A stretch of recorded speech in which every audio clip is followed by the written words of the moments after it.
So, I think just globally, you know, it, it's a great way to kind of keep yourself healthy, keep yourself out of the doctor's office, keep yourself out of the hospital, keep yourself out of the ICU. I've got some flu questions. So yesterday when Perfect. I took Thomas to the office, I thought to myself, what if he has the flu? We did not get the flu shot this year. The children got the flu shot, Yeah. but we did not. Why should I get it? Yeah. So, I think just globally, you know, it, it's a great way to kind of keep yourself healthy, keep yourself out of the doctor's office, keep yourself out of the hospital, keep yourself out of the ICU. If you look just in context and taking the COVID year 2020 out, they've over the last 15 years, we've had between 12,000 and 55,000 Americans die of influenza each year. And just for Mm, context, about 5,000 people die of asthma. So, it's a considerable burden on people, and not everyone ends up in the hospital, not everyone ends up dying, but you could really be horribly, horribly sick. And most of us don't live in vacuums, and we might have younger children, we might have older parents, we might have other people, grandparents, people we love, that we might not get super sick, but we might transmit it to someone else who's really sick. So to me, it's kind of like being a good citizen. It's like shoveling your walk, right? So, shoveling your walk is just being a good citizen in your neighborhood. right. I think what happened to me, now this is not an excuse, but maybe it is when we had the whole COVID thing happening and we were excited to get vaccinated. Everybody was waiting to get Mhm. vaccinated. It was like I have this like vaccine fatigue where before I was really on to the flu shot. So is that typical? Are you hearing Yeah, that from people? I think we all have vaccine fatigue. I, as a Oh, clinician, well, as that's someone good. who's a vaccinologist, uh, Right. have vaccine fatigue. And but partly, if we kind of think back 100 years ago, the average American lived to be 47. One in Mm, four children did not make it to the age of 4. So I think we're hearing lots of narratives about stuff, but that they are just kind of real facts about things. And we have eliminated kind of things during you and I's lifetime. Smallpox disappeared in 1977, killed right. one out of three people who had smallpox. So, we're probably not too far away from removing polio from the planet, right? Wow.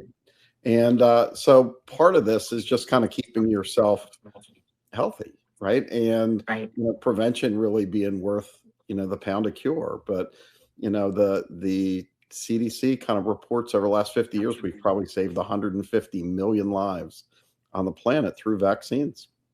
Wow. So is the flu vaccine fairly safe? Is there anything I need to Yeah, be worried about? it is. So the flu vaccine is a killed virus. So there are Okay. live viruses. The MMR vaccine is a live virus. The chickenpox is a live virus. So in theory, you could acquire those diseases from those vaccines. It really doesn't happen. But the flu is a dead virus. They've kind of beaten that really down. People can feel a little bit achy when they get the flu vaccine. It doesn't mean they have the flu. It just Right. is a little bit of the reaction from the vaccine. You talked about the COVID vaccine. People felt a little achy. It didn't mean they have COVID. If I get a Right. tetanus shot in my arm is sore, I don't have tetanus. It's a little bit of the side effect of the vaccine. But it's a safe vaccine. And in 1976, with the swine flu, that particular vaccine had a little bit more hiccups safety wise than some of the other vaccines, but it's a perfectly safe vaccine that I've gotten for 40 some years, that my family all gets, and things like that. And certainly the people I love, Mhm. because I've seen people die of influenza. Right.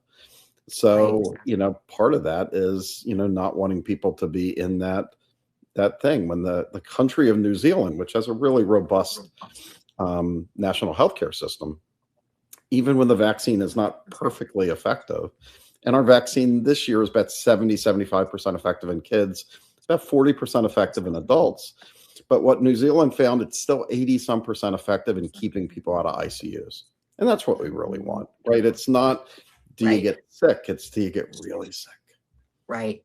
Well, in our little town, before it was right around before Christmas, I heard through the grapevine that there were no beds left. Yeah. And then you are concerned. Somebody just in here said you're your brother's keeper, but what if somebody else needs care for something else, and that could have been eliminated? And freedom and some choice is a good thing too, right? So, Yeah, part of things is kind of learning about things, and and getting some information that's not a 5-second bite on social media or something like that, and being an informed consumer.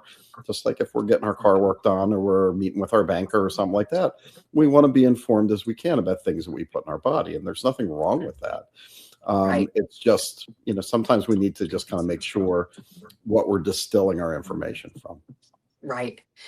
Are there any new flu vaccine recommendations this year? Yeah, so there's a bunch of different flu vaccines. There's a nasal flu vaccine that's been around for a while that you can get from the age of 2 to 49, and new for this year. I'd gotten that. I forgot about that one. Yeah, there are people could pick it up at the drugstore and administer to themselves at home if they wanted. So that's really the only new recommendation. But that said, the flu vaccine itself changes every year because the flu changes. It has small little twists and turns and mutations.